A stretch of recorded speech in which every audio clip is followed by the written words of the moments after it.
नमस्कार, मैं हूं नीरज मेहरा और आप देख रहे हैं पीके टाइम्स का खास कार्यक्रम सीधी बात।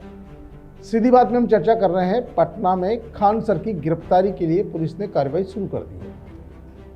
उनके कई ठिकानों पर लगातार छापे मारे हैं और बात उनके खिलाफ दरअसल जो कदम कुआं थाना है उसमें फैसल खान उर्फ खान सर के खिलाफ एक हत्या की कोशिश का मुकदमा दर्ज हुआ है, आर्म्स एक्ट में दर्ज हुआ है और उसके बाद पुलिस ने धरपकड़ शुरू कर दी है। ये गिरफ्तारी खान सर के गार्ड्स के बयान के आधार पर पुलिस ने शुरू की है। पुलिस ने बताया कि गार्ड्स ने बताया कि खान सर ने कहा था कि तुम गोली चलाओ, बाकी हम देख लेंगे। अपने बयानों से लगातार चर्चा में बने रहने वाले खान सर की परेशानियां बढ़ सकती है और आने वाले समय में कभी भी उनकी गिरफ्तारी हो सकती है। कई स्थानों पर खान सर के समर्थन में छात्र सड़कों पर है, तो कई स्थानों पर खान सर के विरोध में छात्र सड़कों पर है। दरअसल एफआईआर दर्ज होने के बाद खान सर के वकील थाने पहुंचे। इधर लॉ एंड ऑर्डर को लेकर आईजीबी मीटिंग ले रहे हैं लगातार और पुलिस ने छात्रों से अपील की है कि वो किसी भी कोचिंग सेंटर के बहकाव में नहीं आए। दरअसल जिस तरह का घटनाक्रम चल रहा है उसको लेकर पुलिस और प्रशासन की सिरदर्दी बनी हुई है। खान सर ने आरोप लगाया था कि उनके ऊपर जानलेवा हमला हुआ, उनके कोचिंग के बाहर हमला हुआ है और पड़ोस की कोचिंग वाले ने हमला कराया है। इसके बाद से चर्चा में थे कई लोग, बहुत सारे लोग उनके समर्थन में आ गए, बहुत सारे लोग उनके विरोध में आ गए। कुछ लोगों को लग रहा था कि खान सर सही बोल रहे हैं, लेकिन अब जो बयान आया है उसके आधार पर ये लग रहा है कि कहीं न कहीं ये जो गोली चलाई है ये खान सर के गार्ड्स ने चलाई है। पुलिस मामले की जांच कर रही है और पुलिस ने जो खान सर के 2 गार्ड उनको गिरफ्तार भी कर लिया है। बताया जा रहा है कि हमले वाले दिन खान सर ने पुलिस की जमकर तारीफ की थी। अब उन्होंने कहा कि पुलिस लेट पहुंची थी और गार्ड्स के फायरिंग वाले वीडियो पर खान सर ने सफाई दी थी कि जब मारपीट हो रही थी तो मुझे पता था कि पुलिस लेट आएगी और समय लगेगा, क्योंकि पुलिस तो उड़कर पहुंच नहीं सकती है। पुलिस को सूचना दी है तो सूचना के बाद लेट आती है, इसलिए गार्ड्स ने अपने सेल्फ डिफेंस में फायरिंग की थी। सेल्फ डिफेंस में फायरिंग की थी, यही जो खान सर का बयान है ये, और गार्ड्स ने जो बयान दिया उसके आधार पर पुलिस ने मुकदमा दर्ज कर लिया है। अब खान सर पर बीएनएस की धारा 109 के तहत ये केस दर्ज किया गया है। इस केस के अनुसार इसमें 10 साल तक की जेल और जुर्माने का प्रावधान है। दरअसल सरकार और पुलिस तो लंबे समय से खान सर के खिलाफ मौका ढूंढ ही रही थी, कोई मामला हो ऐसा जिसमें खान सर को फंसाया जाए, और ये मामला ऐसा हो गया कि जिसमें खान सर ने कुछ दिन पहले कहा था कि उनके ऊपर कोचिंग के बाहर ही जानलेवा हमला हुआ, उनमें फायरिंग हुई, 8-10 राउंड के फायरिंग हुए, वो बच गए और गार्ड्स ने उनकी जान बचाने के लिए सेल्फ डिफेंस में फायरिंग की है। और अब पुलिस ने उनके गार्ड्स के बयान के आधार पर ही खान सर के खिलाफ मुकदमा दर्ज कर लिया है और गार्ड्स को गिरफ्तार कर लिया है और खान सर की गिरफ्तारी को लेकर पुलिस का सर्च अभियान चल रहा है। दूसरी ओर खान सर के बयान के बाद स्टूडेंट भड़के हुए हैं और कुछ स्थानों पर खान सर के समर्थन में लगातार आंदोलन चल रहा है, धरना प्रदर्शन चल रहा है। कुछ रोशन सर को बचाने के लिए सड़क पर हैं और छात्रों में भी टकराव की स्थिति पहुंच रही है। इसलिए पुलिस बार बार कह रही है कि आप कोई भी कोचिंग सेंटर, किसी भी कोचिंग सेंटर के टीचर के बहकाव में नहीं आए। और जो पुलिस ने मुकदमा दर्ज किया खान सर के खिलाफ, इसमें अग्रिम जमानत मिलने का प्रावधान भी नहीं है, यानी कि आने वाले समय में खान सर की परेशानियां बढ़ना तय है। 10 साल तक की इसमें सज़ा का प्रावधान है। अगर कोर्ट ने इसमें संज्ञान ले लिया तो खान सर की वाकई में परेशानी बढ़ सकती है।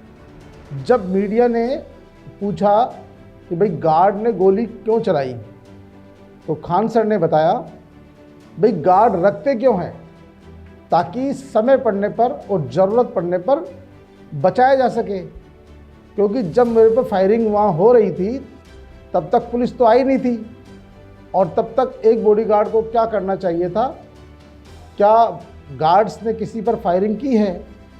हालांकि खान सर का तर्क तो ठीक है लेकिन जब फायरिंग करने वाले भाग चुके थे तो फिर आखिरकार फायरिंग किस पर की है? इसका मतलब है कहीं न कहीं खान सर ने सामने वाले को डराने के लिए फायरिंग कराई है, और गार्ड्स को क्या इसलिए रखा गया था कि फायरिंग करा के दहशत पैदा की जाए? तो ये जो खान सर ने पहले आरोप लगाया था कि पड़ोसी कोचिंग वाले ने उसके ऊपर फायरिंग कराई, जान लेने की कोशिश की, वो सिंपैथी बटोरना चाह रहे थे। लेकिन जो वीडियो सीसीटीवी में सामने आया उसमें उनके गार्ड्स फायरिंग कर रहे हैं, और उनके गार्ड्स के बयान के आधार पर ही पटना पुलिस ने मुकदमा दर्ज करके अब उनकी गिरफ्तारी की तैयारी कर ली है। और इस जो बीएनएस की धारा है इसमें उनकी जमानत होना भी संभव नहीं है, तो इसीलिए कभी भी खान सर की गिरफ्तारी हो सकती है।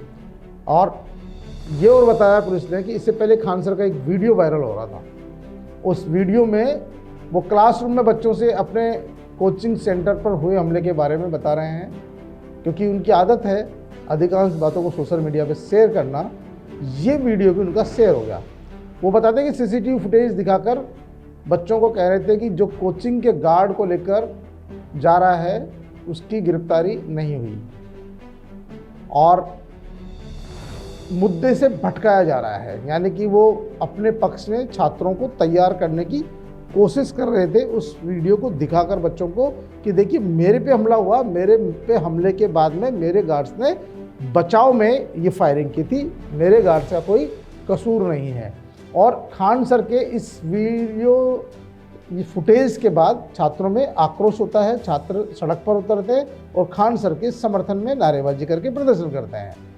अब माना जा रहा है कि ये खान सर ने ही बच्चों को मुद्दे से भटकाने की कोशिश की है।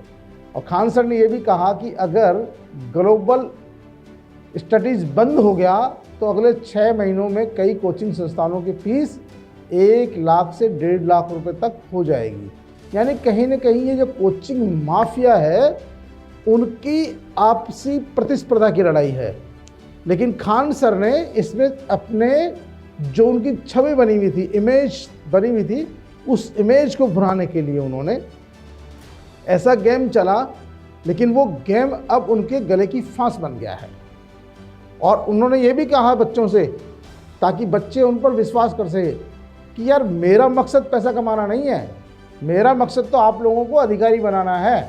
और आप जानते ही हो कि खान सर पर जो बच्चे हैं आंख मूंद कर भरोसा करते हैं, और उस किस तरह से उन्होंने बताया कि कोचिंग के गार्ड्स को बेरहमी से पीटा गया, 20-25 लोगों ने उसे सड़क पर पीटा, वो क्लासरूम में फीस घटाने की बात भी कर रहे हैं। और खान सर के ये बयान और ये जो वीडियो, ये तमाम चीज़ें उन छात्रों के मन मस्तिष्क पर प्रभाव डालते हैं, और मन मस्तिष्क पर प्रभाव डालने का असर ये हुआ कि बड़ा छात्र आंदोलन उनके समर्थन में आ जाता है, खड़ा हो जाता है।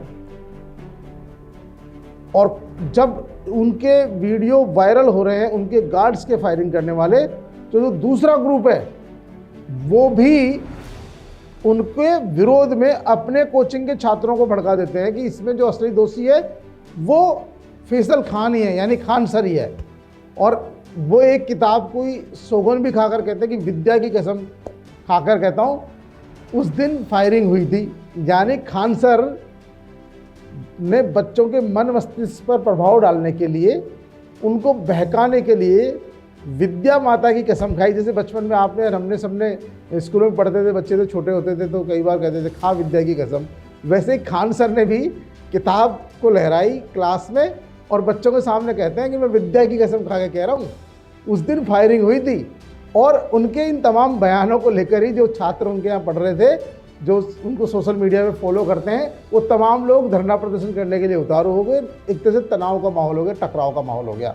तो इस तरह से, लेकिन अब उनके जो गार्ड्स की गिरफ्तारी हुई है उसके बाद अब खान सर की गिरफ्तारी के लिए लगातार दबिश दी जा रही है, और हो सकता है कि उनकी गिरफ्तारी कभी भी हो जाए और उनकी परेशानियां और ज़्यादा बढ़ जाए। आपको जानकारी होगी, और वहाँ के जो पटना के एसएसपी है कार्तिक के शर्मा ने भी कहा है कि गार्ड्स के हथियार एफएसएल को भेज दिए गए हैं, यानी उनके हथियार बरामद कर लिए हैं, एफएसएल को भेज दिए हैं, और आगे की जांच में जो भी आएगा, यानी खान सर पर जो आरोप लग रहे हैं, अगर वो तमाम आरोपों की पुष्टि हो जाती है तो उनकी गिरफ्तारी ज़रूर होगी, और कोई भी कानून से बड़ा नहीं है। यानी कई बार व्यक्ति जो अपने आप को ज़्यादा समझदार समझता है, चतुर समझता है, उसकी भी परेशानी ऐसे ही खड़ी होती है। खान सर को लगता था कि वो खुद की कोचिंग सेंटर चलाने के लिए जो पड़ोस में कोचिंग सेंटर चल रही है उसको फायरिंग करा के बदनाम कर देंगे। जब उसकी इमेज खराब हो जाएगी तो उसके स्टूडेंट उनके पास आ जाएंगे। लेकिन उनको ये पता नहीं था कि आजकल सीसीटीवी का ज़माना है और सब कुछ सोशल मीडिया पर वायरल होता है। और ये तमाम चीज़ें जो उन पे फायरिंग की बात थी, जो उनके गार्ड्स ने फायरिंग की, वो तमाम वीडियो सोशल मीडिया पे वायरल हो गए।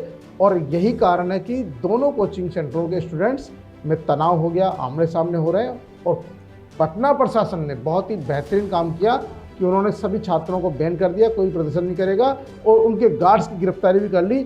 और अब जो खान सर है, मिस्टर फैसल खान, उनकी भी कभी भी गिरफ्तारी हो सकती है। सीधी बात में आज के लिए इतना ही, और ताज़ा तरीन खबरों के लिए देखते रहिए PK टाइम्स।